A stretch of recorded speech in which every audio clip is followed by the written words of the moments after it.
Why, hello, chat. We are live. Messing around with Google Hangouts on air today, and that was completely by accident because I was out in public when I was decided to schedule this thing and openly come out and talk about the current situation, right? Regarding Pokemon and bring back the national decks and the controversy. And I have to say, I'm pretty happy with Google Hangouts messing around with it. Instead of, why is it so different than the YouTube stream? I don't understand that. They kind of hid Hangouts, and I had to go out of my way to find it. Well, and now I've been told they're getting away with getting rid of it on August 1st. I just got a notification for it. So, oops. I learned something that's going to not be that useful going forward, huh?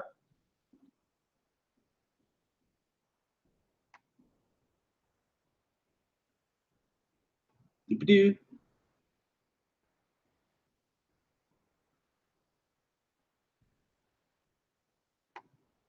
Let's see. Can everyone hear me? Is everything working all right?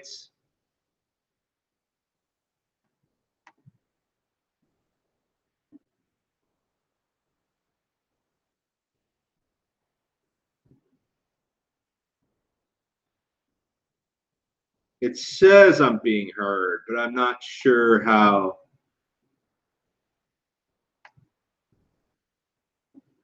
All right.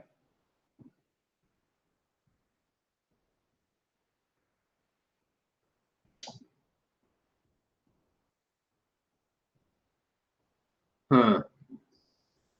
Hello?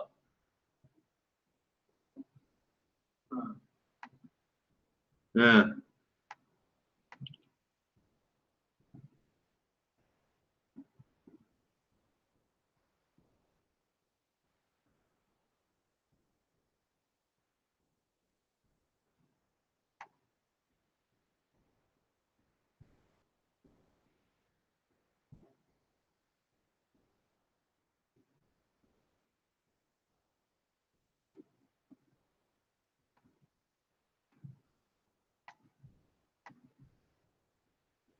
Is it even using the right microphone? I kind of wish it told me that. Doop-a-doo-ba-doo.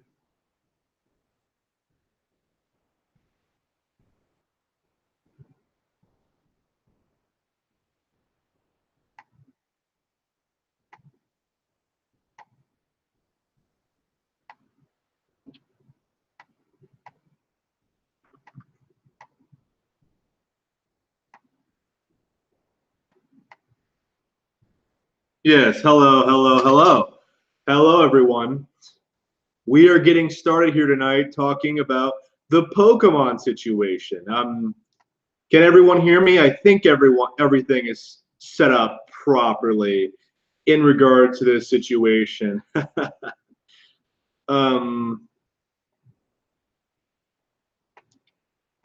So yeah, let's get right into it. And like the main reason I decided that we need to talk about this is getting way out of hand. This is getting way out of control. This needs to be addressed. This is an issue. This is something that I am having a very, very serious problem with, right?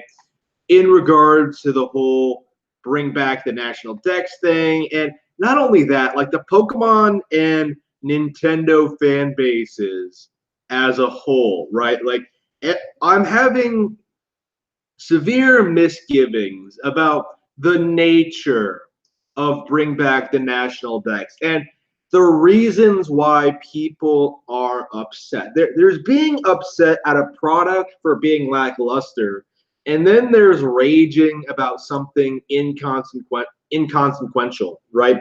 And I think when it comes to bring back the national dex, hashtag bring back the national dex, hashtag Dexit, hashtag I don't know, Pokemon fanboys. Like when it comes to this sort of like, I very much think that this issue is very much inconsequential. It does not matter. It's not amounting to much of anything. And this is the main thing I'm taking away from this is that the games themselves look fantastic. As a fan, I'm super hyped for Pokemon Sword and Shield. I think they look great. I like all the new additions. I like everything they're doing with it. I'm perfectly satisfied. And until this news about Pokemon, the Pokemon themselves broke, right? Until this whole controversy came to light, I think most people agree with me. And that's a big reason as to why I'm kind of very skeptical or kind of wary over people who say they're boycotting these games because of this situation. I don't believe people when they say they're not going to buy Sword and Shield. I guarantee you that most of the people bitching about Sword and Shield are going to buy the games anyway. That means all of the comment sections on all these YouTube videos, all these Pretendo YouTube channels who are coming up making these crazy conspiracy theories about Nintendo, Game Freak, and the Pokemon Company. All of these situations, right? Like, I don't think it's going to impact Pokemon's sales at all. Just like how Pokemon Let's Go did not really impact Pokemon sales at all. I just feel right now that we're sort of dealing with this very, very, very vocal minority of people who just, you know, revolve their lives around Pokemon and aren't necessarily willing to look at the bigger picture or willing to really consider other why this decision was made. Like, I've already seen lots of people throw out the argument that like, Game Freak is lazy. Like they're not improving the animations at all. They're not doing anything, which is blatantly not true because Pokemon Sword and Shield is far better looking than the 3DS games visually. Now, the argument is that, well, it's a Switch game. It should look like Breath of the Wild or Mario Odyssey, right? It should be that kind of revamp for the series. But that isn't what Game Freak wanted to do here. They wanted to continue making Pokemon. They wanted to keep making handheld style Pokemon games the way they've always had. And when you look at it from that perspective, this was a game in development for a while, right? Since like what 2013, I think they've said it's been in development for a while, and I'm perfectly happy with what we're seeing with from the game itself, right? I am perfectly happy with that. But some people aren't, and some people are taking their complaints way, way, way too far. And among them are this group of small YouTubers who are pushing this narrative that Game Freak is incompetent and lazy and haven't made a good Pokemon game since Gen 5, which I can tell you is not true at all. And that the mainline games are losing relevance in the company, right? Like you have the Silph Spectre videos I've talked about, but you have the support among the community, among people who are saying that like, yeah, this makes sense. This is something that I fits in with what we've been seeing. This is what I believe to be the case when it comes to Pokemon and the state of Game Freak as a whole. Like, it's not enough that Game Freak is like not a good company. Like, this has gone beyond that, right? Like, Pokemon Sword and Shield is more than just, oh, this is the worst Pokemon game ever. It is destroying the franchise. It is like going against the spirit of the franchise. It is everything that we should not want from we should not tolerate what Game Freak is doing. And if anyone defends Game Freak in any capacity, we need to go up there and call these people out. And that's what I've been seeing a lot of. Like, I've been seeing a lot of videos and a lot of comments, like, whining about the apologists. Like, people like Velicify, I think his name is, people like myself, people who are clearly genuine Pokemon fans, who are, like, excited for Sword and Shield, who haven't jumped on this hate bandwagon, are getting attacked left and right because we don't see a problem with the way Sword and Shield has been handled. I am perfectly happy with everything that's been going on. I just don't see the reason for the backlash. It just sort of seems to revolve almost exclusively on the visuals, which I've given you my thoughts on what I think of people who revolve their opinions on video games on the visuals. But maybe I should turn my camera on. I don't know. Let's see. Yep. There I am.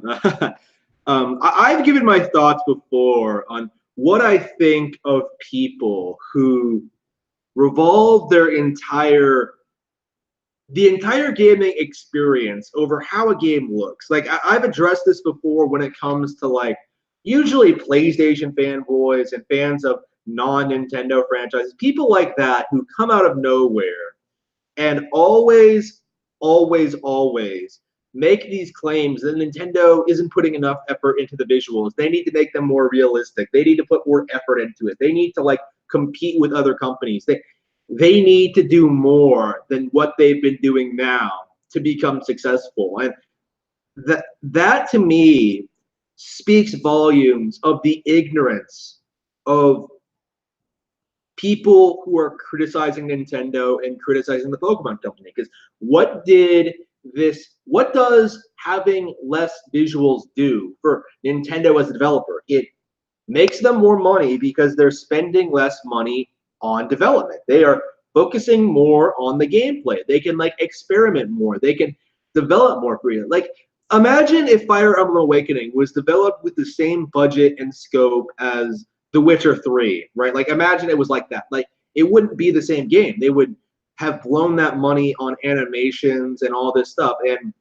it wouldn't have been the same kind of success because Fire Emblem Awakening had, like, something like $1 million budget, but, like, did extraordinarily well in relation to that budget. And because of that, it was able to become a huge success and, like, pave the way for what Nintendo was doing with future Fire Emblem games, with future installments. Like, Fates was influenced by Awakening. That became a huge hit. Like, unfortunately, Echoes came out. Shadows of Valentia. That was great. I love the remake. That remake reached a new audience of people who had never played Fire Emblem 2 before. And now we have the upcoming Three Houses, which seems even more ambitious in its own way and something that I am very, very anxious to see more of.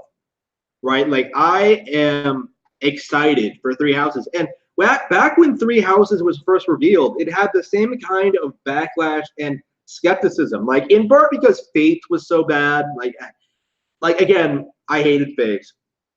In part because of that, but in part because of really ridiculous bullshit that did not matter. I'm talking, like, the visuals. I'm talking the setting. I'm talking, like, the general premise. I'm talking, like, general gameplay. There are plenty of people who will try to tell you that modern Fire Emblem is bad somehow. But like, we've been seeing this constantly with every major Pokemon release, right? Like, every major release we've been seeing, every major Nintendo release, I have to say, is that we see this group of people come out of nowhere, come out of hiding, and try to present themselves as being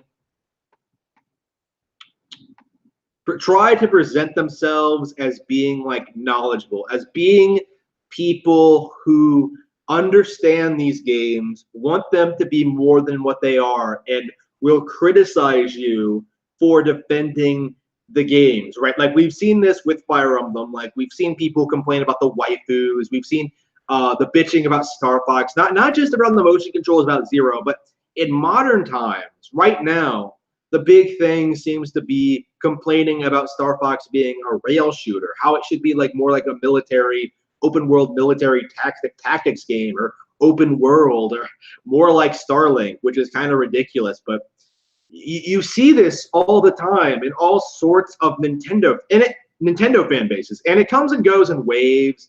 Like a couple of years ago, before Breath of the Wild was announced, it was like about Zelda, right? Like how many people were complaining about Skyward Sword? Like that was a great game. It's kind of interesting to me. Like now that Skyward Zelda is cool, now that like it's acceptable to like Zelda again, we're seeing people negatively compare Pokemon Sword and Shield to The Legend of Zelda Skyward Sword, a game that was reviled upon release for its visual style and control scheme. And now people are positively comparing Pokemon Sword and Shield to it. It's downright laughable. It just goes to show you how intensely people are desperately trying to attack Nintendo right now from all sorts of fronts, all sorts of sides, all sorts of angles. Essentially, we've seen this near constantly with pretty much every Nintendo franchise, like established and new IPs alike. Like Sword and Shield, to me, is really no different than the sort of thing we were seeing back in the Wii U and Wii days, in which all of these great IPs were like shit all over for no real reason. All these great games just ignored and written off and like criticized for no real reason. Like, do you remember when Metroid Prime 3 came out? And so many people tried to come out and declare it to be a disappointment, declared it to be underwhelming, declared it to be not as good as the originals, declared like Nintendo to be losing their way, how motion controls ruined Metroid Prime. Now people are begging for Metroid Prime to return. And now Metroid Prime 4, again, this is another video on its own, but Metroid Prime 4 got delayed. And people are fine with that. It's just so bizarre, the weird double standards you have when people come out and try to criticize this company and try to find something to complain about. No. Yeah, but I'm getting angry tweets right now about this. Are you a moron? That's not what they mean. They should put priority on Pokemon. But the other game can still be made, but not focusing on when Nintendo made. Yeah, basically what people are saying, yeah, they're trying to rewrite the narrative, essentially, is that this is another thing about Game Freak specifically, about what's been going on with Nintendo and Game Freak and Silphscope and these YouTubers, is that there is a conspiracy theory regarding Nintendo, Game Freak, the Pokemon Company, and Nintendo's new IP, Town, right? Game Freak is working on a new game called Town, and it's sort of gotten this weird amount of ire among Pokemon fanboys, or Bring Back the National Dex fans, I should say, supporters, I should say, because Town is the game that's being condemned for getting in the way of Pokemon Sword and Shield's development. Like, Sylph Spectre has made this claim numerous times, in which he states that the reason Sword and Shield cannot out the National Dex, the reason they made that decision was because they didn't have enough manpower to work on this game in Town. So his argument, and the thing he's been pushing for, and I'm sure other YouTubers have been pushing for as well, is to simply stop working on Town. Like, don't work on that game and simply go back and have everyone working on Sword and Shield. And this, to me, as a fan of Game Freak, as a fan of Pokemon, as a fan of Nintendo games in general, is downright laughable. Like, they don't see any potential in Town. They don't see any room for growth. They're not interested in this exciting new IP. they're only interested in bitching about Pokemon, right? Like the only thing they can do over and over again is bring up how much Pokemon sells in relation to other franchises, and that is downright laughable. Because what does that have anything to do with trying to flex your creative muscles and work on something new and different? Like I personally am very, very excited for Town and very, very interested in seeing what Game Freak is going to do with a new IP. And like, in fact, I can sort of see how this might actually benefit Pokemon because Town is about this RPG about this entire community, right? This entire, single city, like town or whatever.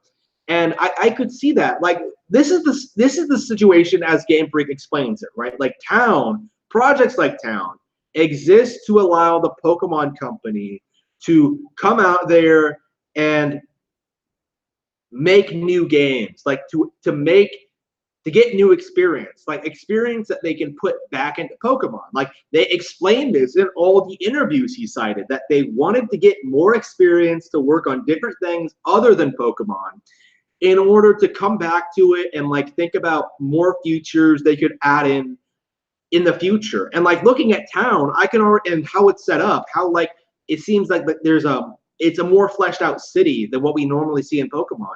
Like that's the thing that immediately stuck out to me. It's like, are they preparing to have fully fleshed out cities in the next Pokemon game? Like that's the way. That's what I see going into Town, and they just don't necessarily want to come out and say that, but that's the impression I get, is that they are preparing for these fleshed out, interesting, open environments, and that's kind of exciting to me. Like I am interested in seeing just not only where Town goes, but where Pokemon goes as a result of Town. But Sylspectre and people like him don't see it that way. People like that are so hung up on the national decks, on what Game Freak is doing, on their weird conspiracy theories about mobile games, that they don't really see the bigger picture, in that Game Freak is able to handle developing multiple video games at once. There is nothing wrong with that. Plenty of teams do that. Platinum Games does it, I know. I'm not sure about Nintendo internally, but I'm sure they do that. Like Anoma is working on like what? Breath of the Wild 2 and Link's Awakening at the same time, right? Like this isn't unheard of, right? Where you have people working on multiple projects at once. Like it can get out of hand with like with the whole Final Fantasy 15 situation, where like Nomura was expected to be working on like that and Kingdom Hearts 3. That was kind of ridiculous because he was like doing all this stuff for both of these games, and it sort of like destroyed him, right? You have all these situations. I'm not saying it can't be a bad situation, but there has been absolutely no indication that that's been the case. Like there is no real indication that there's anything wrong with Game Freak or the Pokemon Company or the mainline games. And all these people can say over and over again is that like, oh, the games haven't been good since Black and White 2. You know what? You know what I really think? Those are the new Gen 1ers. Like I've said this in the past, but Gen 5ers, I don't know what to call them, like 5ers, Novans, I don't know, Americans. I don't know what to call them, but they are the new Gen 1ers. Because if you think about it, Black and White came out around 15 years, right? 15 years, 10 to 13 years after the original games became popular. Like after Gold, Silver, and Crystal, right? Like after those games came out, and sort of Pokemania started to fade away a little bit, and it started becoming like popular to shit on Pokemon again. And certain people came out and said that like future generations weren't good. Like this is not new. Like we've seen people like criticize Gen 3, Gen 4 before, right? Like this is, to me, just a repeat of that situation. And like Pokemon had a new peak, a new like golden period with late Gen 4 and Gen 5, right? And now we're sort of like it's sort of losing a little bit of popularity again. And that's the natural cycle of things like this, right? Like, you're not going to have new highs forever, right? Right now, they're focusing on developing new things and moving into 3D and presumably working towards open world Pokemon. That seems to be the step that Sword and Shield is working towards. I expect the next Pokemon game, not necessarily, it won't be probably might not be entirely open world, but keep in mind, like like the first 3D games made by Game Freak happened in 2013. So they've been doing 3D stuff since about that time, and they're adapting to it, they're learning from it, they're doing all this stuff. It's all very, very exciting, and I'm interested in seeing what Sword and Shield bring to the table.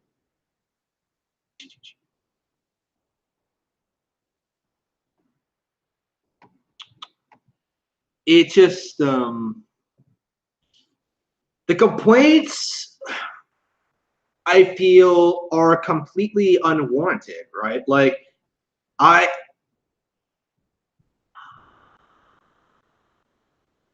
would rather the game be linear and good, right? To have less than, perfect graphics, less than the ideal, and still be good. Like here's the thing with games like The Witcher 3 and Skyrim and stuff like that, is that like they are technically ambitious for their time, but they age really, really badly because at the end of the day, they are just not they are not very good games, right? They don't age well. People don't genuinely enjoy them. Like, I would rather Pokemon be good and continue with what they've been doing and like throw everything out and try to do something completely different, right? And that seems to be what what a lot of people are angry about, is that like Pokemon is not having its like Breath of the Wild, Mario Odyssey style revamp. Like, that's what they're angry about right now. That's the thing. Like, that seems to be a big focus right now. Like, more so even than I think No National Dex itself, because it seems like No National Dex just gave these kind of people an excuse to go after Game Freak after years of not really being able to do so. Because like Pokemon wasn't on Wii U, which was like the main target for Pretendos back in the day, right? Back in like back in the Wii U era, like Pokemon was pretty successful in 3DS, so there weren't a lot of things you could really say against it. They were setting up for this though. It was just man, it's just so ridiculous, right? Like it's just so ridiculous the lengths that these people will go to when it comes to attacking this franchise. Like, to me, this is no different than the blind hatred that Tokyo Mirage Sessions got. Like, this is just ridiculous.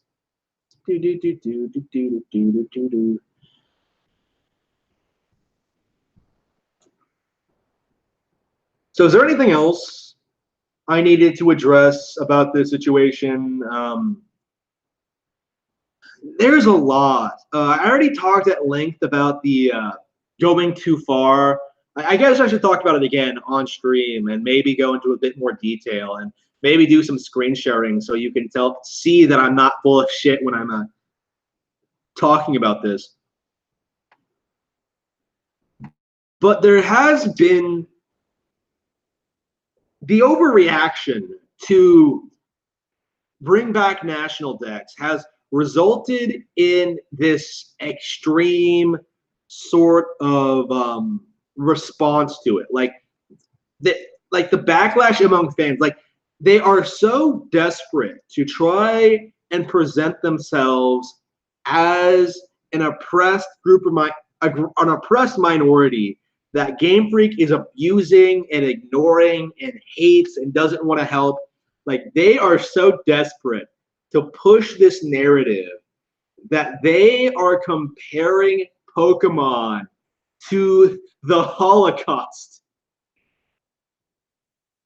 Like they're not just critiquing the end of these games. They are like going up against. They're trying to make this out to be like literally the worst thing ever, right? They are literally making this out to be like a complete disaster, one that will like impact lives. Like Phil Spector himself made this comparison where like he said this all the time, like if you take away Pokemon from my Pokemon game, that's going to impact lives. Like I'm not making that up. That is something he says. That is something they're pushing. Like that is their narrative. Is that like if you take my level 100 perfect IV shiny Blossom out of my Pokemon game, I am just going to be emotionally destroyed. I just cannot imagine a life without that level 100 perfect IV shiny Blossom. I just I just don't. The reaching too, right? When it comes to Sil Spector and his videos and his content and the kind of stuff he's been putting out lately, like his channel has like something like 20,000 subscribers. It's been growing a lot lately because of his coverage of Bring Back the National Dex. But he, and I'm sure other YouTubers as well, but this is the one I've been following. Sil Spector specifically has been coming up with these insane conspiracy theories in regards to Pokemon, the Pokemon Company, and Game Freak. Like today, he was talking about the situation and created this narrative almost entirely out of thin air that Game Freak was no longer prioritizing Pokemon and was instead focusing on side projects because Pokemon is going mobile, and Game Freak isn't certain as to what their future is going to be in when it comes to Pokemon. Like, never mind that Game Freak, I believe, outright owns a stake in the Pokemon Company. Like, I believe the Pokemon Company is divided between 3 companies: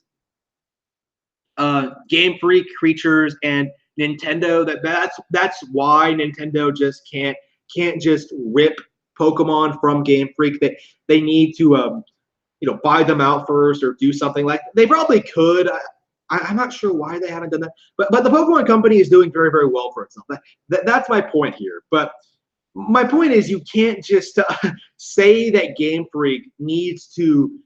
That there's some weird conspiracy revolving around Nintendo and Game Freak, right? Like Silph Spector, he came out with this video talking about like this guy who made this statement where he basically was like, yeah, we're working on Pokemon and other projects. And he was like, really? How dare you do that? How dare you try to make something fun and new and interesting? Like, where's my Pokemon? Why are you making town?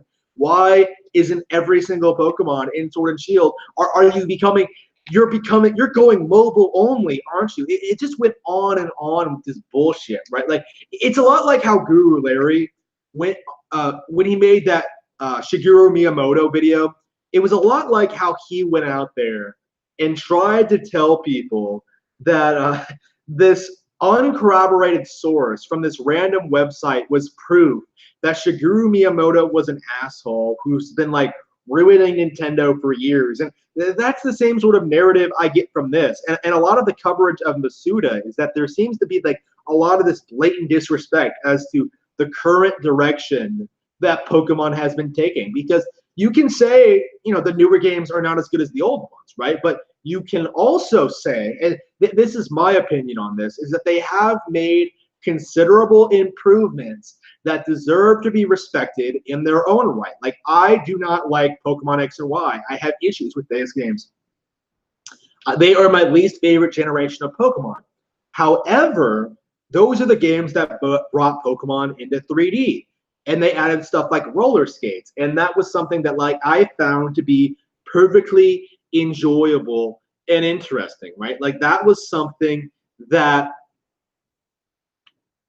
I appreciated about these games that I did not like all that much. And with Sun and Moon, games that I absolutely loved, I saw a lot of very blatant, clear improvements. I saw better Pokemon designs. I saw better level design. I saw better like writing in general, like better environments, more interesting ideas. Like Mimikyu is like probably one of the all-time favorite Pokemon now. Like I know so many people personally who are like complete hipsters and like declare that thing to be like the best Pokemon ever. Like yeah, I kind of don't like Mimikyu's fan baiting. I think it went a little bit too strong in that, but I do like the Pokemon. I do like the idea of it, right? Like again, like this, there's a difference, right, between being having preferences towards something and like wishing that a company would do something specific and then like being so angry, getting angry over not getting exactly what you think you should get, because Sword and Shield did plenty of things that I honestly did not even really think were possible, or Sun and Moon did things that I honestly thought were not possible with Pokemon, like regional variants, like Alolan forms. Like that was like a brilliant move, and like super stoked for that. I loved regional forms. I loved Alolan forms. They were awesome, and I hope to see them come back in future games. I'm not bothered with them not coming back in Sword and Shield, because again, it goes back to what I've said in the past. And like there are times where Game Freak introduces mechanics and then brings them back in a brand new, interesting way. So I think that's what's going to happen here, is that they're going to expand it and do some real fresh things with the concept in the at some point in the future. It might not be next generation, it might not be the one after that, but it is an idea that they've established that is possible, that fleshes out the world of Pokemon more, and you know, is an interesting gimmick for that particular game. Because if they did that again for this game, it would get stagnant. It wouldn't be fresh or new anymore, right? Like Dynamax looks completely different than Mega Evolutions or anything we've seen before. Like when it comes to this kind of game, right? Like what they've been doing, and I am personally super thrilled with Sword and Shield, and you know, it's interesting, right? Like how they can take away something like Alolan form, something I really liked, and then create something that I find just as interesting, just because it's new and different, right? There's plenty of things in Sword and Shield that I think are going to do really well among fans. Like I'm really interested in seeing just what Pokemon they incorporate when it comes like these raids or like Dynamax or how working together with other trainers. That's kind of different than what we've been seeing in the past, and different is good. Like it's broadening the scope of what Pokemon can be and what Pokemon can do going forward. I I have no real criticisms towards Sword and Shield at all at this stage. At this point, it's just a matter of like getting the game in my hands and playing it and seeing just how all this fits together. Like maybe it has some like super in-depth issue that like I'll complain about in a video in November, but at the moment I am seeing none of that. Like I have no reason to believe that Pokemon Sword and Shield is in any way going to be underwhelming or disappointing.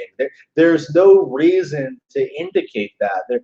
There's no reason to seriously think that there's something wrong with this video game, that there's something wrong with Nintendo, that there's something wrong with Game Freak and how they've been handling development of Pokemon. Like, I think they've done a great job of like developing Pokemon, coming up with great new ideas, incorporating it with like real world concepts like, you know, evolution, like stuff like that. Done a great job like world cultures, traveling the world, making each region look distinct and interesting. That's one of the things I've noticed when it comes like the 3DS games in particular, is that these games feel like they have a lot more environmental personality than I would say any other gen other than maybe Gen 3. because it feels like they're actually looking at like real world locations and actually developing real, actually coming up with like, okay, which Pokemon would live in this region? Like that's going to be. I think that's one of those things that like a lot of people are sort of underplaying and sort of ignoring at this stage of time. Because if you think about it, you can't find every single animal in every single region of the world in real life. That makes no sense. So Pokemon, having a sort of idea of like what Pokemon belong where is going to be interesting, right? And that is going to be something that I think might lead to interesting situations down the line or right now even. Like that is one of those things that I think is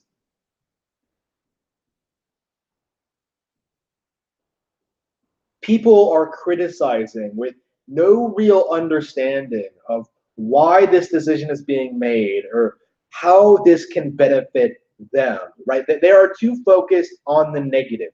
Like the negative, that doesn't even matter that much. Like, oh, I can't use all 800 Pokemon. Worst Pokemon game ever. Most disappointing gen ever. This is our first home console Pokemon game. You hear them say that a lot. Like, it's the first home console game. So they should have thrown out everything with the 3DS version. Like that was just I don't know. I think that's really disrespectful to the 3DS games. I think I've said this before, but I love the 3DS, and I would love to. I would have been happy if they continued putting out games for 3DS. Personally, again, I was very defensive of Ultra Sun and Ultra Moon being on 3DS as opposed to like the Switch because that was people were pushing this since the Switch days. Is that like the next Pokemon game needs to leave the 3DS and go to Switch in order to like have better visuals and stuff like that. Like I just don't take it seriously.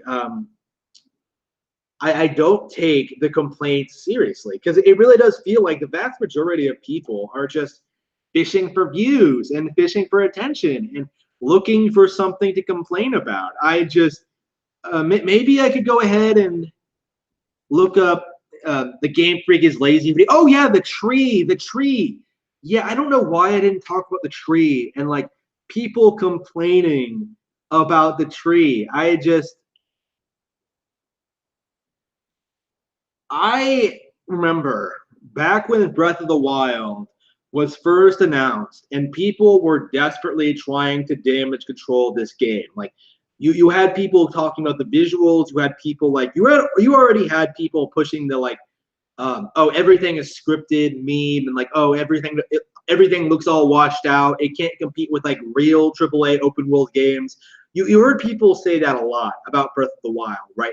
And then it came out and like was a huge success, and the goalposts changed somewhat. And one of the things I noticed is that like people tended to focus almost exclusively on the complaints. People took the complaints that people had with Breath of the Wild in order to like talk about how good other games were in comparison and exaggerated them to make Breath of the Wild look bad. So people like me were coming out talking about Breath of the Wild and how like it had disappointing dungeons and how they could have been better, how they should have been more involved. They were still very, very good, but like I think they were kind of a low spot for the franchise, right? Like Majora's Mask tier. Well, maybe not that bad, but they were definitely on the lower end, right? And so you had people taking those complaints and like exaggerating them. Like, oh, you only walk around the open world in this game. The dungeons are that bad. Like, what's the point of doing anything? Like, you can just go to the final boss. Why is anyone playing the game at all? It has no purpose. It doesn't have a narrative. It's not interesting. It's not interesting enough to keep me playing. Horizon Zero Dawn is better than this. And you saw people bitching about trees. You saw people bitching about like the visuals and the ideas and just everything they were doing. You saw people making these kind of complaints about Zelda, right? And I'm seeing the same kind of complaints with the Pokemon community. I'm seeing so much exaggerated nonsense when it comes to this. and just it's just impossible for me to take seriously.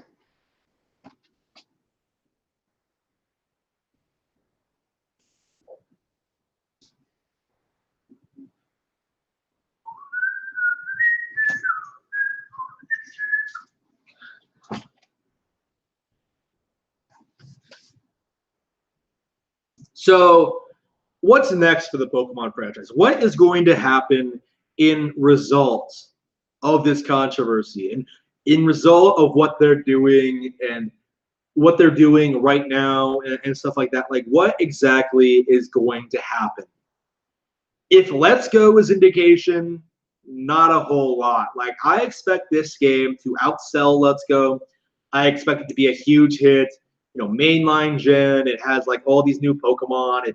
It has all these new features.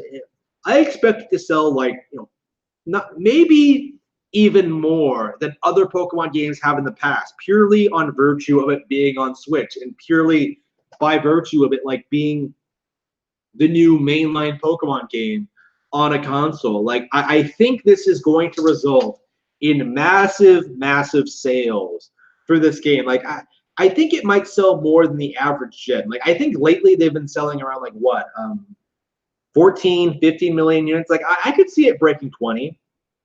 Like I could see it doing that well. I could see it.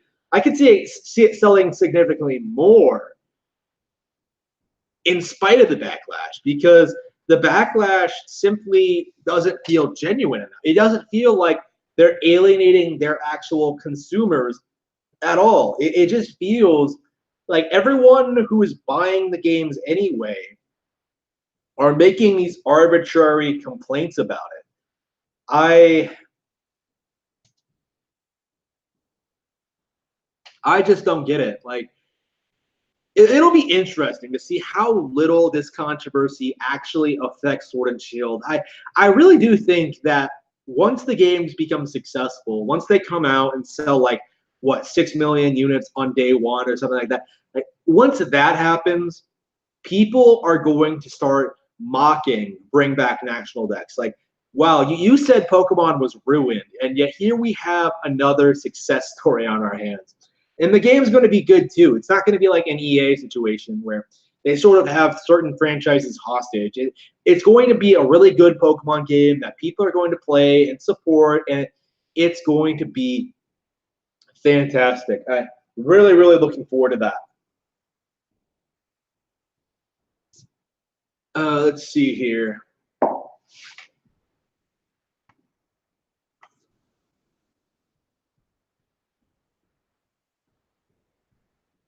Yeah, there's a well, it's not exactly off topic because Pokemon, Nintendo in general, like this is so typical for Nintendo exclusives at this point. Like we see people go out and damage control stuff like Destiny, stuff like Titanfall, stuff like Battlefront 2. Like extra credits will make entire videos defending microtransactions in $60 games. Like, and then you have people like this who like see these creative decisions that Nintendo makes and flips out for no reason. Oh yeah, this reminds me of the Mario Odyssey situation. Does anybody remember that? The Mario Odyssey situation in which the ending was leaked, where Mario and Peach are on the moon, and like Mario seemingly like hands her flowers, and she like goes away, and like people were like spinning that out of context to mean that like what, Peach is leaving Mario on the moon alone with Bowser. Like does she not care about all the stuff he's done for her? Like people flipping out over nothing. Like it it really happens all the time. Like it happens to a ludicrous degree when it comes to Nintendo franchises. Like Codename Steam got all that crazy shit. Like again because of the art style, again because of like seemingly not being like super realistic and not being seemingly the best thing ever, right? Like Codename Steam got like shit on by all these people for no real reason, in spite of being this amazing tactics game that like I actually really want to go back to and play again because I just love it that much. Codename Steam is great, by the way. Go out and get it. You can get it for cheap right now. Definitely one of those overlooked 3DS titles. And yeah, here this is the best part. This is the best part. People were seriously trying to encourage people to go out and play other monster catching collection games because no other monster catching game has ever done this before, has ever not allowed you to have every single monster in a single game. And people were like saying that like go back, play Metabots, play Digimon, play Yokai Watch, play anything other than Pokemon, right? People were like seriously pushing this narrative. And as it turns out, Yokai Watch 4 only has 109 Yokai Watch returning. There are 109 Yokai Watch returning in Yokai Watch 4, less than the original Pokemon games. Like that's hilarious to me that people spend so much time like hyping up Yokai Watch, declaring it to be like this Pokemon killer, declaring it to be like this big deal, and then running into that situation, like having this like, you know, Yokai Watch has had a ton of issues over the years. I really want to talk about that because I actually have gone out and played a Yokai Watch game. I played the original and I hated it. Like that game, well, I was actually enjoying myself at first. I actually enjoyed myself a little bit more than I thought I would. Like I think if the game had like you know, better designs and like more interesting sort of take on the situation, was more open-ended and less like linear, like less of a JRPG format. It was more about like focused more on this kid going around town, like solving random problems. Like it feels like a poor man's Mega Man Battle Network to me in that regard, in which like it's not a very stressful JRPG. You're going around trying to fight yokai to like level up and like accomplish whatever task you're doing.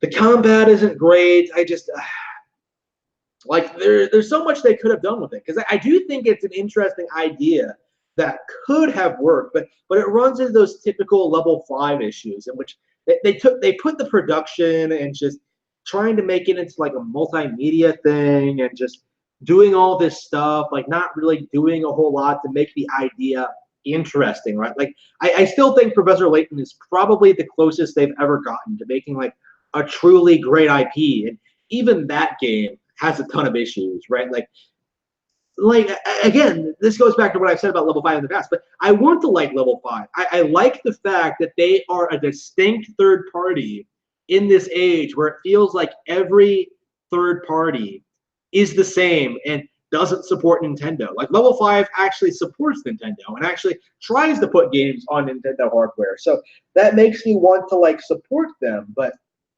you know, every game of theirs that I play, I just cannot stand. Like Yokai Watch is no exception. And for a while there, I thought it was like my favorite of the bunch. But yeah.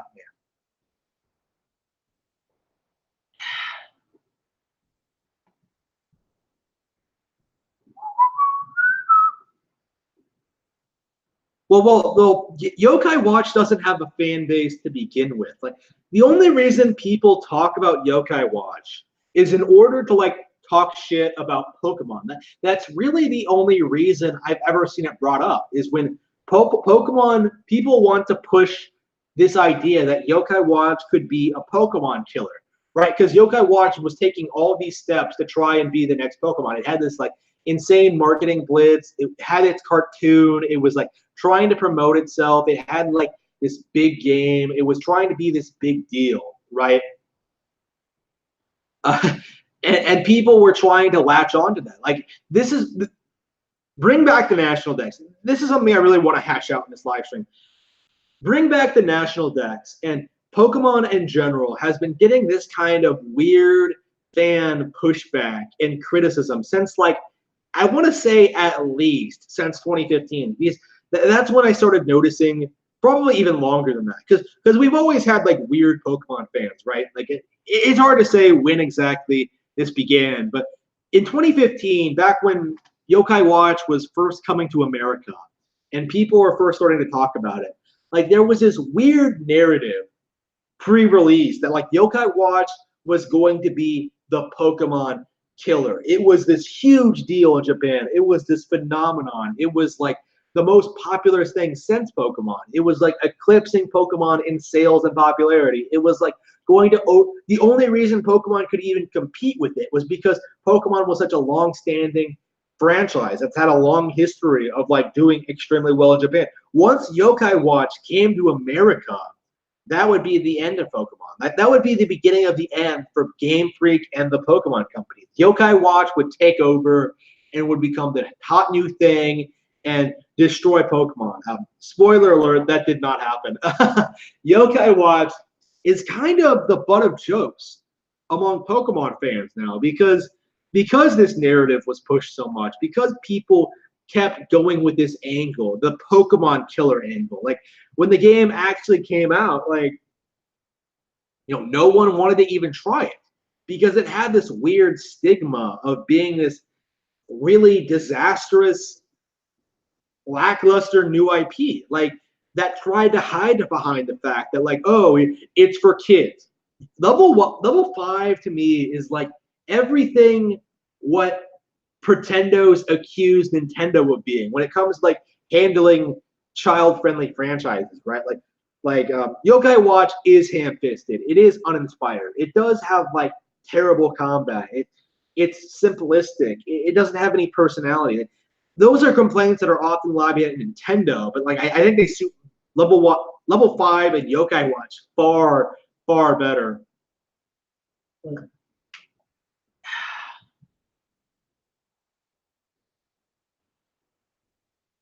Oh yeah, copying elements from Yokai Watch. Yeah, I saw that too. I remember that. I remember that. Yeah. What was the deal with that?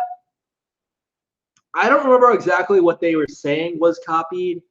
What was it? The tone? Was it like the Team Skull? I don't remember exactly what it was, but like yeah, I remember people saying that like ooh that's why Sun and Moon are so bad is so bad because they're trying to rip off of Yokai Watch because they know they can't compete.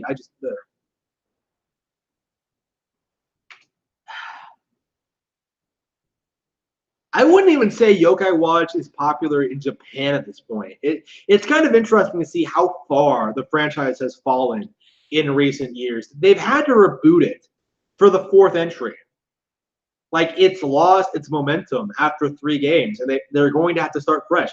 Like they're going the dark and edgy route with this one. And I've heard it's not sold very well, so we'll have to see just what that results in. But I think it's safe to say that yeah, that's not going to result in much. Like, uh,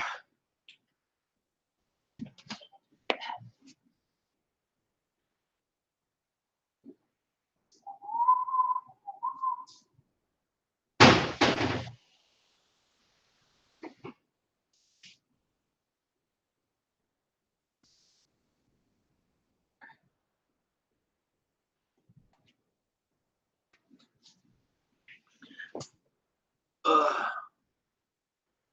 yeah, the ghost in Yokai Watch was so annoying. Like again, this goes into what I was saying about like the game being generic. Like you have this guy who comes out of the like gumball machine, and he's just like, "Hey, go out and make friends with yokai." Why?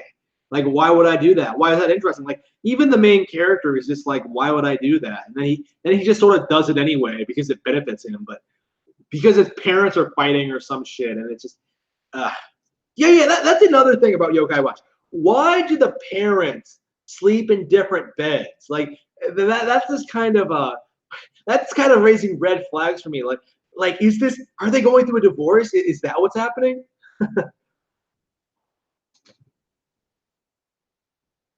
That's just so weird. It's so weird. Like Yokai Watch has this like tries to do different things in Pokemon, which is kind of the reason I kind of want to respect it. But then like it gives your parents a room and it gives your parents a role in the plot, but then like it just sort of like, well, not very well handled. You know what I mean? I'm just uh.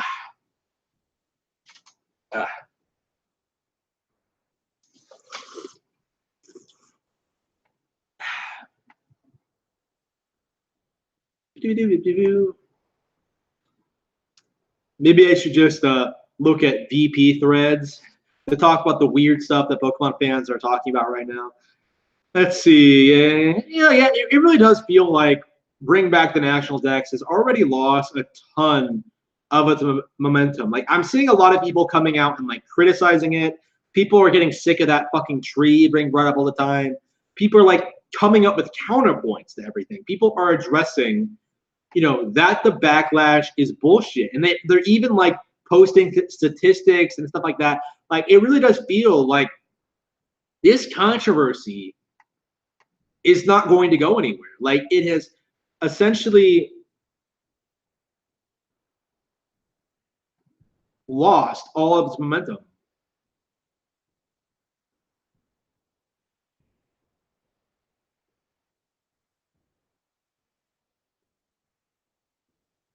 Yep. People, it feels like the tides are turning. I think people are starting to get sick of their shit, right? Like accusing Masuda of rape was, I think, the turning point for me, where I was just like, yeah, these people don't deserve respect. Like I'm not even going to like pretend it anymore. Like the try to be civil anymore, I should say. Like I'm not even going to try to discourage people from calling, like, it's just ridiculous. Like accusing Masuda of raping someone, like they really tried to do that. That's just bizarre to me. Straight up bizarre. Let's see here.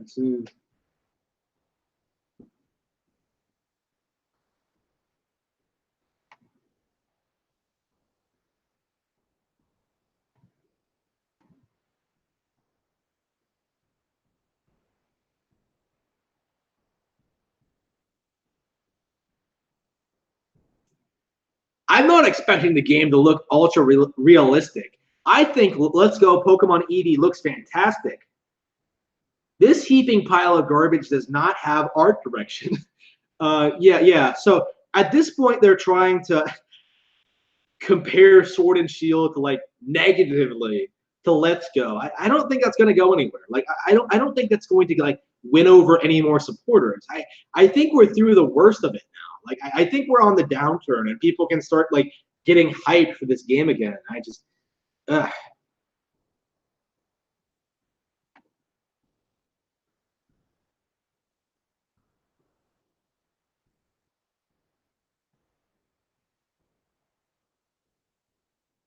What's with like what's with people trying to say that like Sword and Shield looks like an N64 game?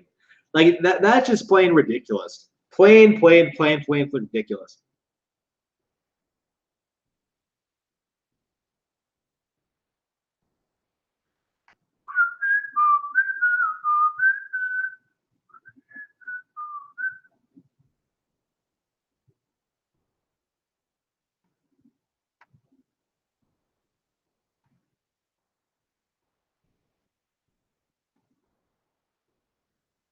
And what's with like everyone else comparing it Pokemon to other games? Because Pokemon has never been like this super groundbreaking visual series, right? Like I have no problems with the way Game Freak has been progressing, but yeah, everyone keeps comparing it to like Zelda and Dragon Quest. And it's just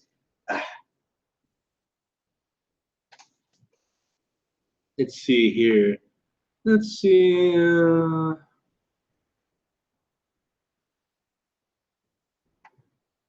I'm really looking forward to Dragon Quest, by the way.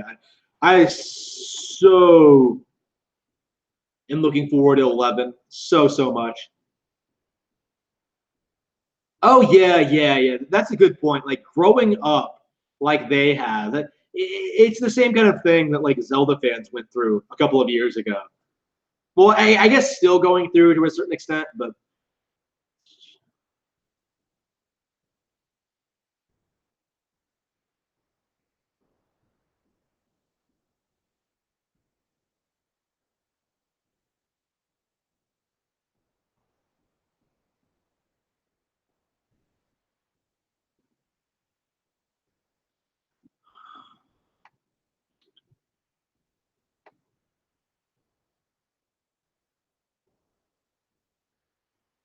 let's see here. All right. I think I covered all the topics that um, we needed to talk about. Is there anything else that's been happening? This kind of overshadowed everything else, I think, that's been happening in the recent post E3 time period. Like, this is the main thing people have been talking about. Like, people didn't even complain about Three Houses because they were so distracted with this controversy. Yeah, so it didn't even last a month. Like, it lasted a little under a month, it feels like, this backlash. Now, I expected to make a comeback in some fashion, as the generations go on. This is like nothing new. This is nothing different. Oh, yeah, competitive Smash Bros. Drama. Oh, no. Oh, no. Oh, no. No. Smash Bros. Drama. No. I don't even know where to start with that. Like, man, the Smash Bros. Drama. I don't even know, man, like what exactly is going on with that scene because I am not a competitive Smash Bros. Player. In fact, I am one of the most vocally opposed to competitive Smash play out there because I find the community to be elitist. I find them to be toxic.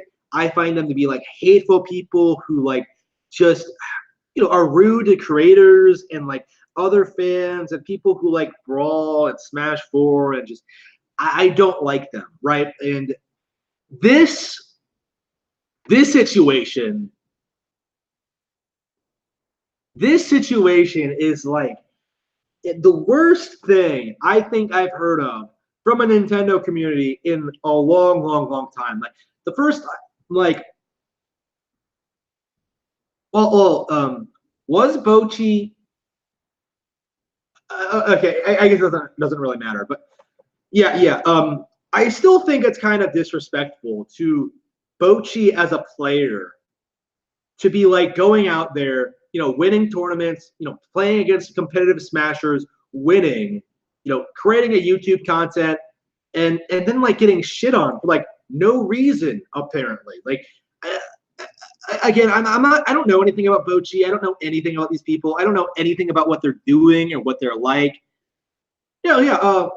Hang on. I think I can screen share Ali versus Bochi. Is this the one?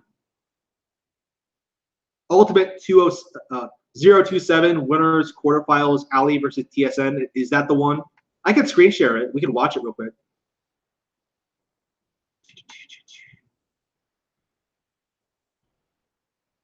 Yeah, stinky Smash players. Just I hate those people so much. Okay.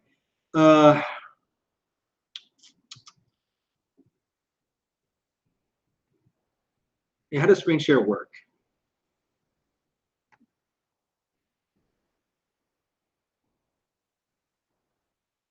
Oh, interesting. I can show off more things. Let's see.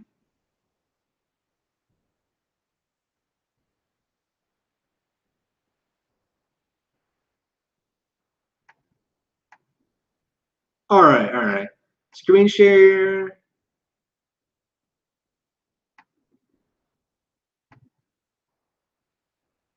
All right.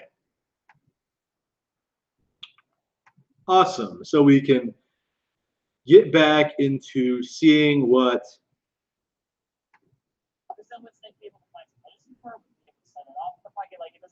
I'm assuming this is it. There's a lot of questionable things in this game, though. I know Sakura, he would find a way, but thank God he didn't find a way, because then I would be a little bit hashtag tilted at that. Well, she's tweeting it out. She's like, I'm about to play top player ally on my local. So I've actually never seen this video before. So let's see how this plays out. That was a really good impression. impression of her. Like, honestly, how long will be here? Yeah, man. Dude, I'm telling you, Dave Patel, eat his heart out. Let's go. Yeah. All right, but we're gonna see the fist bump, and here we go. I've been looking The for moment you Snake versus Isabel, yeah. Bochi versus Ally. Isabel versus Snake going on Pokemon Stadium 2. Yeah, And yeah, there we go. Yep, it's I was like, oh, okay, I see now. Maybe, I mean, he's still gonna throw grenades. Oh my god, he forgot about it. He forgot about that. So have they both left the scene because of this? Like, can anybody give me a complete rundown? Because I've been kind of out of the loop. I'm kind of aware of what happened. Like, Bochi wins, and then she was bullied by Smash players. Is that what happened? Is there more to it? Is that all that happened, or over 33% right now? I can only imagine what the set has in store for us, honestly. This is going to be a crazy one. Yeah. Bochi has been preaching that this matchup is good for Isabel. I mean, it would be a point to prove to all Isabel means anywhere. And anyone in the Isabel Discord, feel free to argue with us right now because we want to see your opinions, what you guys think of this matchup. This is Ally, though. Yeah. Even though he's like, he's not getting a lot of damage early on here. He can adapt. We've seen him adapt in every game he's played. He is Snake at the end of the day. He is going to be still living to about 150. Oh my god, this is a very explosive character. Oh my goodness. Puts him off stage. We are high. All right, drops down to the ledge. I like it. Oh, sees the fishing rod spot. That's just good idea for Ally there. We are getting extremely close to rod up throw range, and I think that Bochi is really fishing for it right now. Literally, no pun intended. But right now, going to be recovering. I guess we can look at the comment section. Amazing spacing. The crowd is getting hyped. Woo! That was just amazing spacing from using the forward air in order to stay out. Gets bullied online. All right. It's a shame what sort of fallout this caused. Just so everybody knows, Bochi received tons of support on Twitter. Thanks to that, she's coming back. Okay, she's going to continue playing Smash. 18% to C4 on the ground. All right, doesn't get hit by the C4. All right, forward tilt. That's what I. Okay, let's. I need more specifics, because like I feel like I'm missing something here. Well, it says here that she came back, so that's good at least. Good on her, I suppose.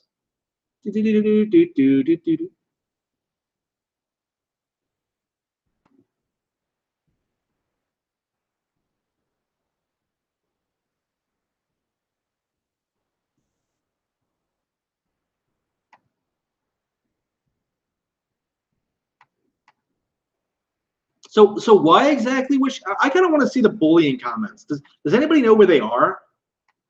Bochi backlash.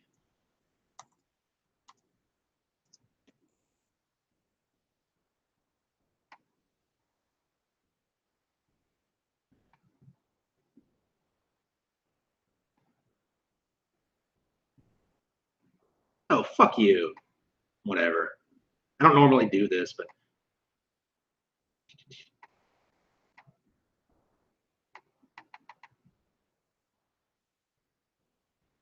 wait.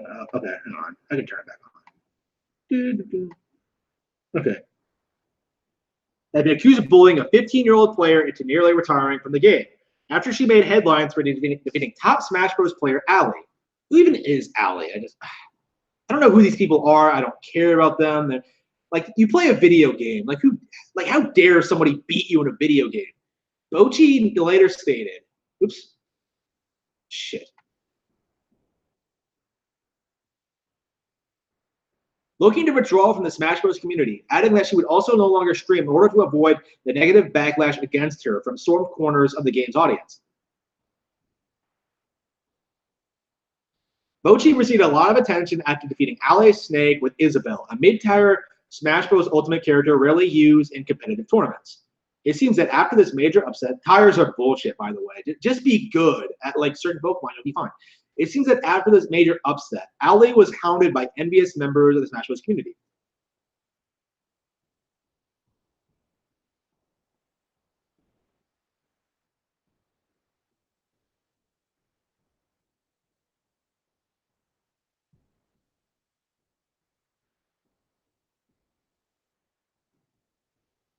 Yeah, this kind of stuff does happen. The female players in games, like I've been noticing this a lot. It's just like, uh, I don't know, like people make it weird, and I don't understand why. I think it's a big reason as to why more girls don't play video. Well, maybe not the reason, but why they don't talk about it very much. Because like this kind of stuff happens all the time, right? If they don't shit on you, they like want to try to fuck you. It's just ridiculous. The pro Jared to smash. Oh yeah, wasn't there someone who like wasn't there another guy who tried to who was grooming someone? Am I thinking of something else? Uh anyway, Smash communities is one of the most toxic communities.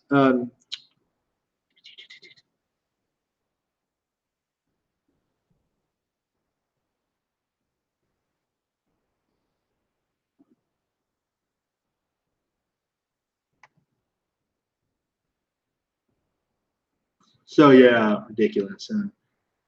I guess I could show some more 4chan comments.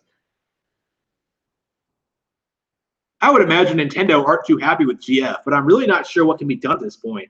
I imagine GF will keep making excuses and just cross their fingers that the game will get a free pass because of pokey apologists. So that's what we are now, pokey apologists. Just man. Oh wait, Ali was doing it. So the guy who lost to Bochi was also a pedophile, a gay pedophile, who was grooming a 16-year-old boy. Wow, really? The rabbit hole keeps like going further down. Like, how many people in the Smash Bros. Community are like this? Because it has to be a significant chunk, right? Because like these are not normal people, I would say. Let me turn off the screen share here.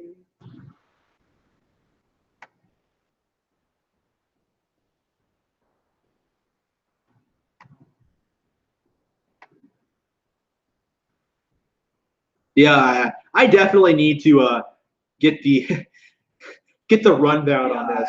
I definitely need to get like the rundown on this because I have no idea what's going on right now. Like I have not been keeping up with this stuff at all. I was enjoying my 4th of July. Man, I just man.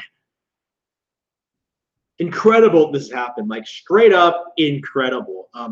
The Smash community, I do think that people really need to start addressing this problem. Like not just with like Bochi and Ali and like the pedophiles, like the grooming, like the bathing problem. Like people meme about that all the time. That is a real serious issue, right? Like something that needs to be addressed and like dealt with, right? How young are the typical Smash players? Because I was not aware that like 15-year-olds were playing competitively.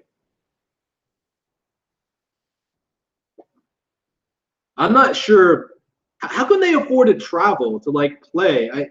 I don't understand like how the culture works. Like, man, I would not be willing to travel to play a video game, and I think that's the main reason why I haven't gotten to like the competitive scene or anything like that because I just don't have time. I have like other things I need to be doing.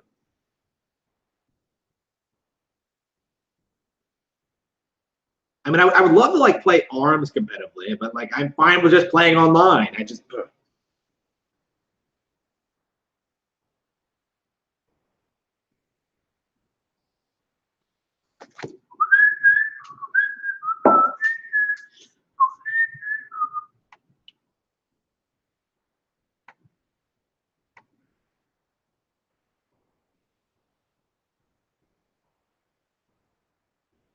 Arena. Oh yeah, Cerebi. Yeah, Cerebi Joe. He's one of the guys who's coming out and defending Game Freak in this Pokemon situation.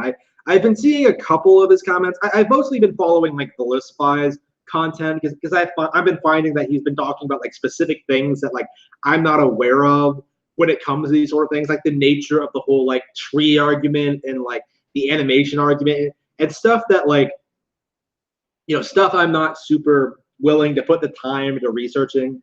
Right, I've been mostly watching that guy, but Cerebi Joe has also been someone who's been coming out and talking about this, talking about like the toxicity of the Pokemon fan base, right? And we we've been seeing situations, a lot of situations, in fact, in which the Pokemon fan base will come out and harass people involved with Sword and Shield and who are defending Sword and Shield. So people like me have been getting a bunch of shit. For Lucify has been getting like attacked left and right. And Sarabi Joe is getting harassed on his Mario Maker stages. People are going on his Mario Maker stages and bitching at him because he has a stance on another unrelated video game franchise. It's just unbelievable. The sort of the straight up links that these people will go to when it comes to attacking other people online. It's getting way out of hand. Way out of hand. I don't really know. Man, like this is like becoming an epidemic. Like there's no other way to look at it. Like this is something that should not be tolerated among the community. It's simply not acceptable to behave this way.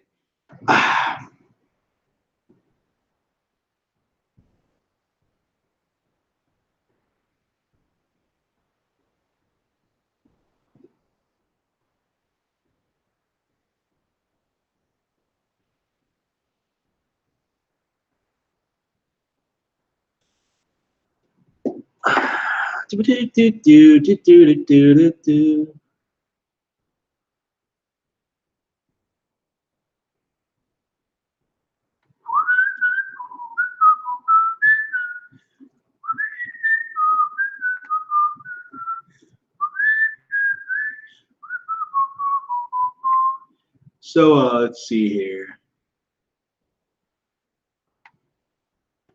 Should we watch some more Game Freak videos? What happens when you type in Game Freak? Like you get the Game Freak is lazy.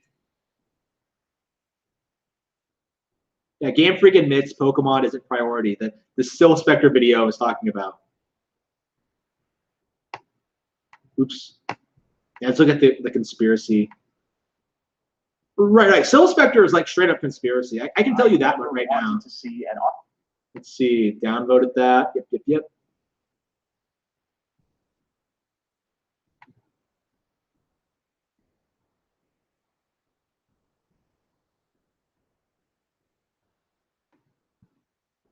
Our community's at 20K and growing by the minute. Yeah, he only has 20K subs, and that's really only because of this controversy. I don't know. Honestly, something that I thought I never would see. Game Freak has actually come out and openly admitted that Pokemon has become less of a I guess I can show footage. I don't give a shit. Let's see here. Priority within the company. Screen share. This is what I'm talking about when I say like conspiracies. Oops. No shit. Wait. Yeah, I pressed the wrong button. Oops. Is everything okay? I think I'm all right. Okay. Screen share.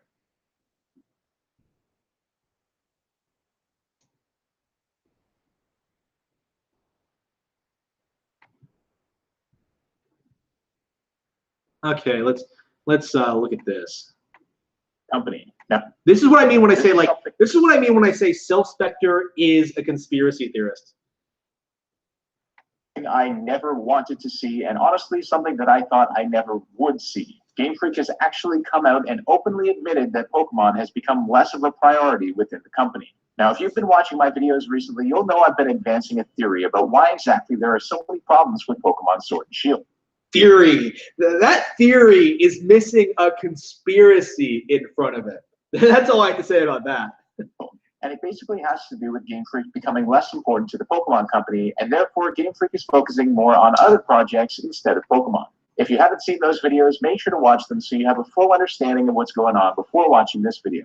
Now, up until today, up until this video, this has all been kind of a theory. Something that I've observed, carefully worked on, and gathered evidence for using principles of logical deduction, the observation of trends, some stats, business understanding, and just generally putting all the pieces together. However, Game Freak, obviously, like many other game developers, although perhaps more than most, keeps its inner workings in a tight wrap. Not many people know how the company works and what's currently going on inside it, since that would of course spoil game elements and might expose trade secrets for other competing developers to take advantage of. That makes it very hard to understand exactly what's going on within the company itself, but I've worked really hard to try and gain an understanding in order for us, the fans, to know what's going on and try to raise the issues and propose solutions for the sake of our favorite franchise. That video, the how to fix Pokemon Sword and Shield video, the one that I raged at for like 40 minutes, it was such a terrible video. Like, the extent of his research is like finding an article that no one cares about and then like trying to build this conspiracy theory around it. And that's exactly what he does here in this video. But while doing research to add on evidence for this theory, I stumbled upon something that I did not expect to find. A rather hidden interview with Game Freak detailing many previously unknown things about the company. Hidden! Game Freak was trying to keep this interview from us. Company's current operations. The interview was posted about a month ago by Video Games Chronicle, a site that I personally never visited until now and haven't seen anyone else discussing this anywhere. There aren't even any comments whatsoever on the article itself. I only found it through extensive searching while trying to find out Game Freak's kind of mindset leading into Sword and Shield. The reason that this interview flew under the radar is likely that it features a relatively unknown member of Game Freak, or at least compared to those like Masuda and Omori, named Masayuki Inoue, a programmer who has worked on the Pokemon games since Black and White, and who also worked on some side games for Game Freak. The interview was likely also overshadowed by the Pokemon Direct and E3 that happened immediately after it was posted. In the interview, Inoue talks about the organizational structure of Game Freak, its current focus and priorities, and discusses a secret project called the Gear Project. In the process, he gives us direct proof of what I've been saying for the past few weeks, and there's one part that will probably blow your mind and shock you just as much as it did to me. But complete hyperbole. Well, you'll see why in a second. Without any further ado, let's get into the content of the interview. The article starts off by saying Pokemon developer Game Freak is increasingly prioritizing original game creation in order to grow the experience of its staff, which is exactly the Gear Project's aim, apparently. Now, growing experience of newer staff has been a focal point of Game Freak's policies for a little while now, since the company is growing older after having been around for 30 years. We saw this, for instance, when Game Freak assigned its junior development team to creating Ultra Sun and Ultra Moon shortly after Sun and Moon were released, while the senior development team was tasked with starting to develop Pokemon Sword and Shield. Inoue next says that by taking breaks from its flagship Pokemon series, Game Freak's creators can return to the franchise refreshed and improve the series with experience gained. Now, this is something that isn't entirely new to us. We know that Game Freak has worked on a few other games in the past since Pokemon has been around, with a few examples being Harmonite, Pocket Card Jockey, and Giga Record. Given that new main series Pokemon games come out pretty much every year, and especially recently, I've always found this to be a little bit weird, since you'd likely want to invest all your resources into what's touching the lives of the most people and what is most profitable. And taking several breaks to work on other things just doesn't seem to make sense with such a rapidly released series of games. But hey, you're not a game designer. You don't know what the situation at Game Freak is like. And yet he's making all these like weird statements about like how they can't make other games. It's, you know, one of the things I find so disgusting about this guy is that he constantly pushes this narrative. Is that like Game Freak should not be making other games. They should be focusing exclusively on Pokemon. No one cares about Pocket Card Junkie or anything else they've ever made. No, they only have Pokemon, and they should only make Pokemon. It's ridiculous. Burnout is a real thing. I can understand the odd diversion to try to get the creative juices flowing, so long as it doesn't substantially impact or harm Pokemon. The key word here, though, is that he said Game Freak is increasingly prioritizing original game creation.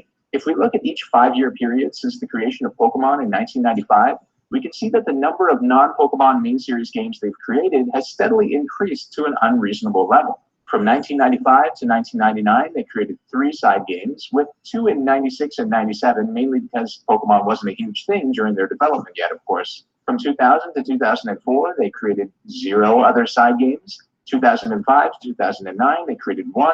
2010 to 2014, they created 2. And 2015 to 2019, they created 5.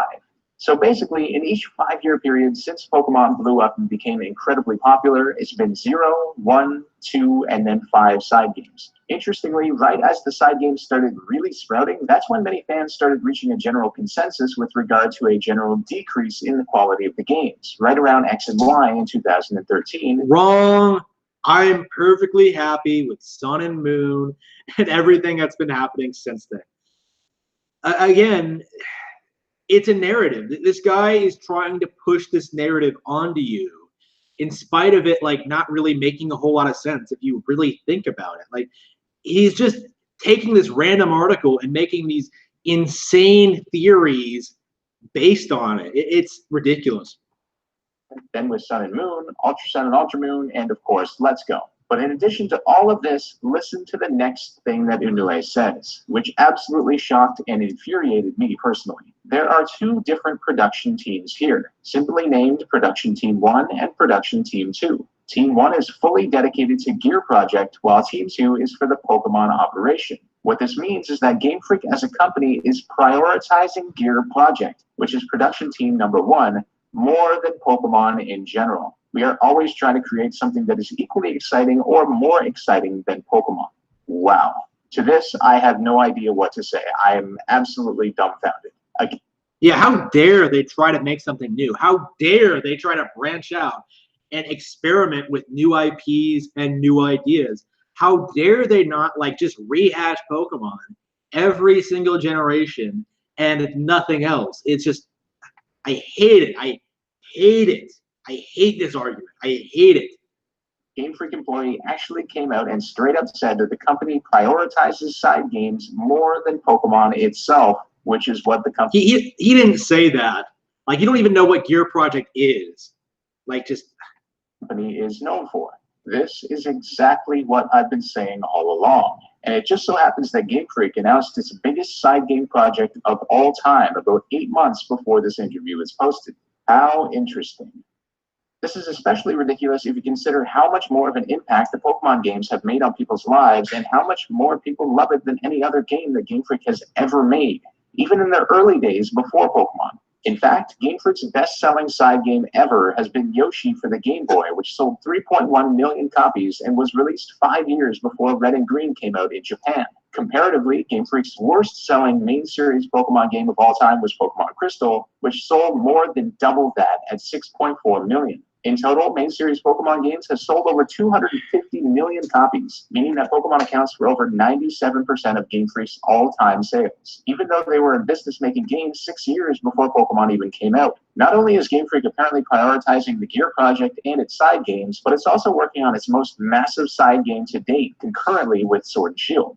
Town, a fully developed RPG for the Switch that, in my opinion, looks better graphically than Sword and Shield, and that I think we can all agree looks to be Game Freak's biggest side game project to date. A lot of people were arguing with me saying that Town development wasn't affecting Sword and Shield, but it turns out not only was this correct, but I was actually underestimating the effect that it's having. In reality, it turns out it's actually a priority here. As I've said before, if Game Freak allocated the time, resources, and people it's investing into Town into Sword and Shield, we wouldn't have things like the graphical problems, lack of Mega Evolutions, lack of National Decks, etc. These things would be easily possible to complete with the full power of Game Freak's 150 or so employees, or at least way more than what are currently being used for Sword and Shield. The weird thing is, we all know Pokemon is going to be way more profitable and have a greater impact on the lives of millions of people than any other side game that they create. Not to mention the fact that this is exactly when they should be focusing on Pokemon the most. A new generation on the home console for the first time. Something which fans have been desperately waiting to experience. Again, this goes into what I was saying earlier, so I don't think I really have a lot of things to say about this. But yeah, it's the same thing over and over again, like conspiracy, Town, ruining Pokemon, home console, Pokemon should be more than this, side games bad, Pokemon good. It's like how Arlo will like rant about Kirby and Star Fox while like talking how much he loves, like how there needs to be more Pikmin and Paper Mario games. It's just, I don't take it seriously because like it completely goes against the interests of Nintendo to focus exclusively on one franchise. I don't like the idea and I don't support it, and I condemn anyone who does. Is for years, if not decades. So in light of this new information, what in the world could be the reason for this super enhanced focus on the side games? After all, there can no longer be any debate that this is the problem that Sword and Shield is having. Game Freak is simply diverting its resources away and into other side games purposefully and with the utmost priority, as said by an employee of Game Freak himself. Without this diversion, there would be no lack of quality or content in the new Pokemon games because there would be enough resources to fix the problems that fans are overtly pointing out with the games. Or, better yet, these problems wouldn't have existed in the first place. In terms of answering this question, I'm going to stick with what I've said all along.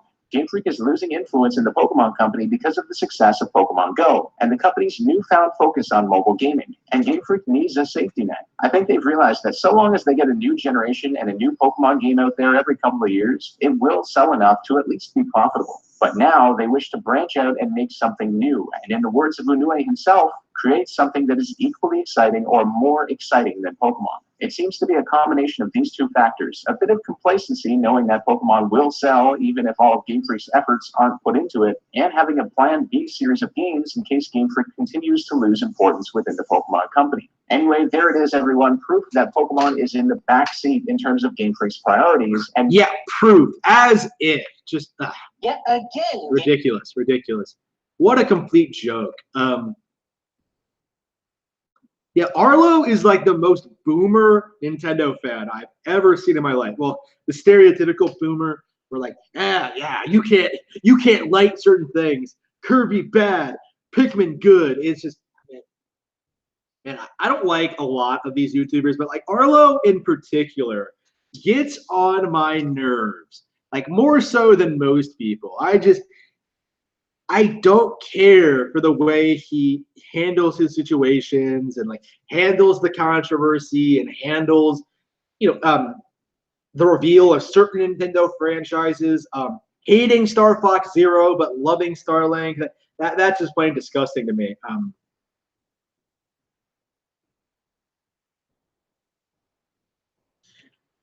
Not a fan of Arlo. Not in the least.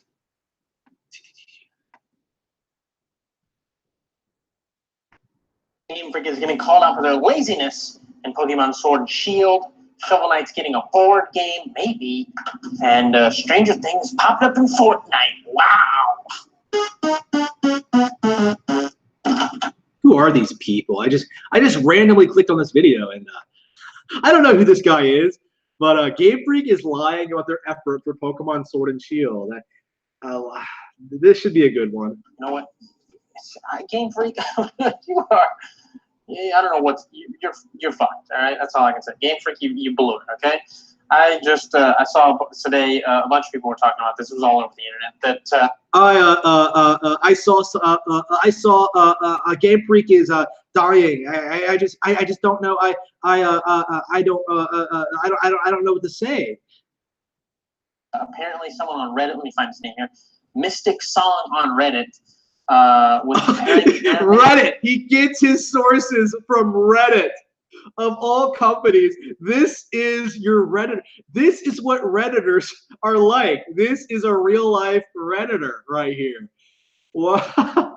In Pokemon Sword and Shield that we've seen so far, the animations from Sun and Moon, and they are the exact same animations that we got in Sun and Moon. Dead seriously, they are exactly. All they've done is just up-res the models. It's like the same models, same animation, same everything.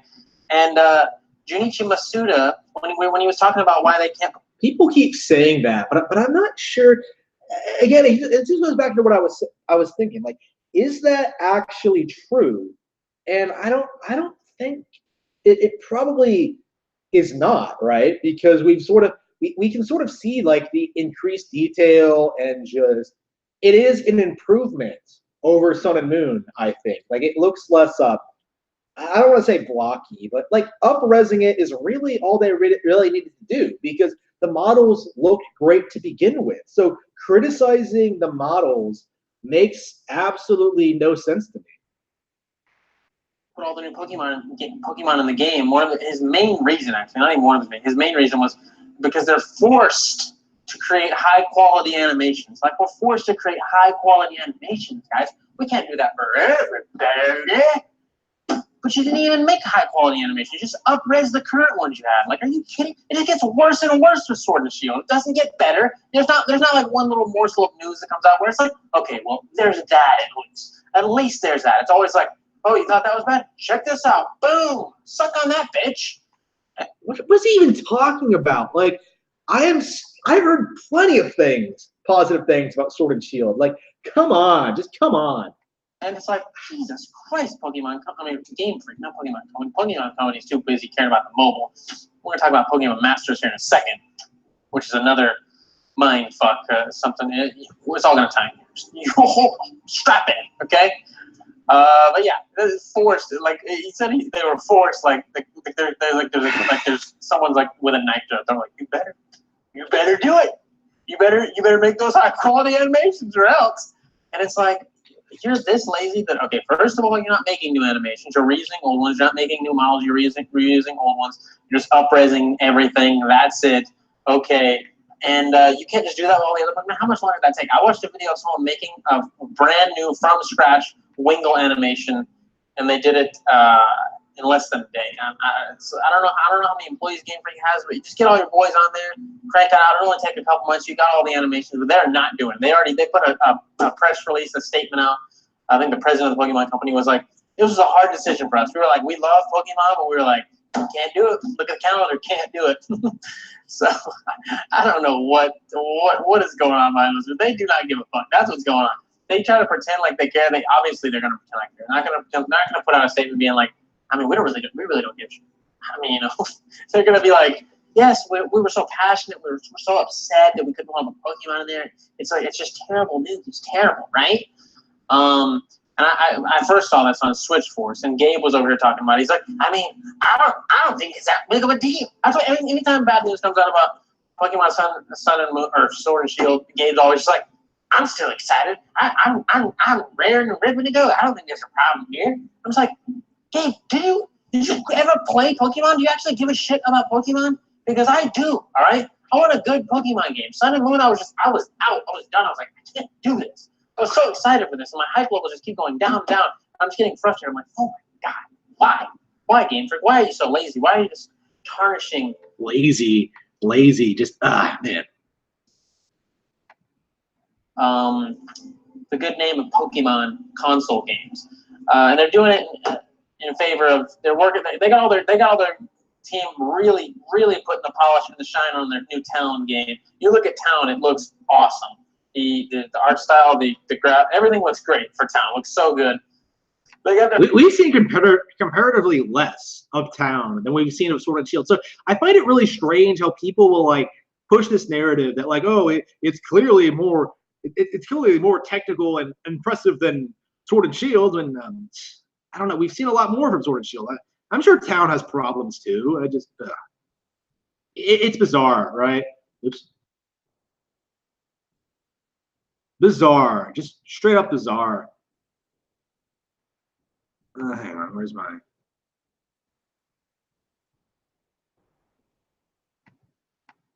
Their A team, literally their A team. Team 1 and 2. Team 1 is Town. Team 2 is Pokemon. They got all these people working on Town because they want to make a name for themselves outside of Pokemon, right? And that's fine. Game Freak, your company, that's great. You know what? Your name is Game Freak, all right? So you better be making some other games. But Pokemon is literally like the biggest entertainment franchise in the world. And I know that the mobile situation's outshining you guys, et cetera, but come on. Put your best foot forward. I feel like this Sword and Shield, it's done, right? There's going to be no salvaging it. It's done. They're pretty much, it's over with, all right? We're going to have to just like wait for the next one and just be like, pray to God they get it right the next time, or they're just going to give up or something. I mean, like, who knows? Who really knows? They're just going through the motions with this current Pokemon game. It looks like trash. You've seen the screenshots of the terribly res tree that looks like it's from 64, like a fucking 64 game. Wow, really? 64. 64. Is he serious? 64. Really? Boy. But in other Pokemon gaming news, new Pokemon games, Pokemon Masters got like a. It reminds me of like that Devil's Third situation. Does anybody remember that, where people were like railing on this game for like looking bad and stuff like that, and people fixated on this random car in a parking lot in like the airport level. right? It looked blocky as shit. And it genuinely looked like something out of an N64 game. And people kept pointing to that as evidence that, like, wow, this game is a complete disaster. There are actual N64 assets in this game. They couldn't even get this vehicle to look right. It looks blocky. It looks ridiculous. This is unacceptable. Devil's Third sucks. And it came out a little while later when the game, a little while later in that same thread, someone brought up that that vehicle in real life looks exactly like that. It really does look like this blocky piece of shit. It's like some airport thing where you go around and like move things on like the concrete or something like that, on like the runway or something. I'm not exactly sure what it is, but again, this is not unprecedented. Like, people are always fishing for something to bitch about. And like, usually if you have to focus on one specific example of like why your graphics are so garbage, then the graphics probably aren't that bad. Like, I like the character models, I like the Pokemon models, I like the environments, and people are getting too hung up over stuff that does not matter. I just Direct, and they showed off a fully animated cutscene for it. They were talking about all these new mechanics in the game. They got Gary, Misty, all this stuff. They're putting so much effort and love into Pokemon Masters. I watched a video talking about the Pokemon Masters situation, and apparently we haven't got a full cutscene in a Pokemon. He's talking about the Silk Spectre one. It's amazing how like I just know that just by seeing how he talks about it. Pokemon Masters. People have this.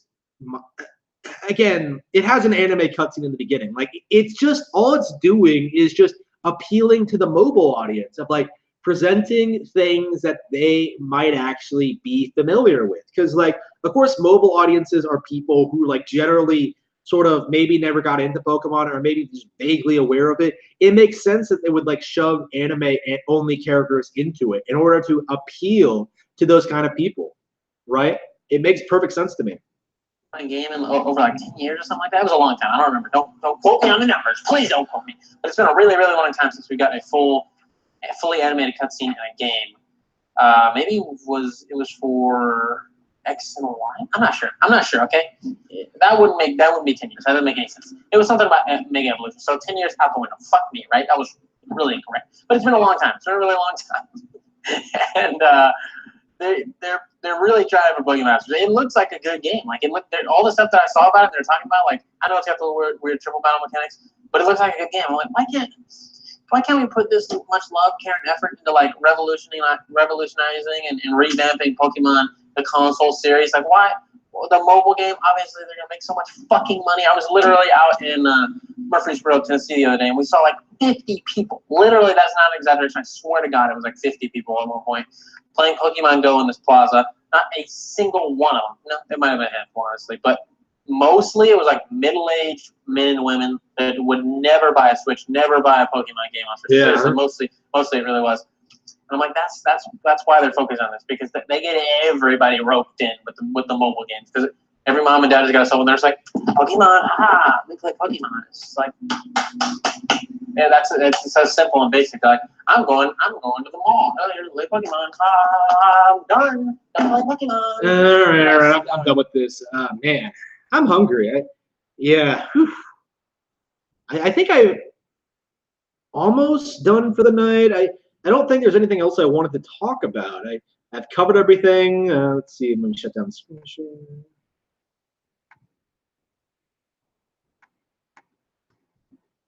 Let's see here. Do we have anything else to talk about? Is there some other controversy I'm not aware of in the Nintendo sphere?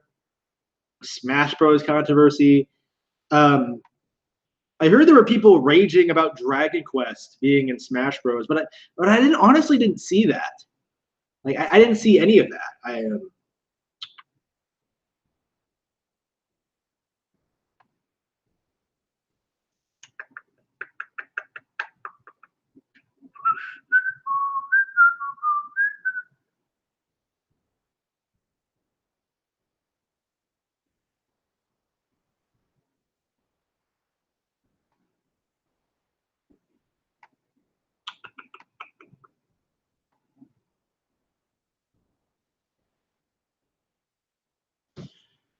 Whew.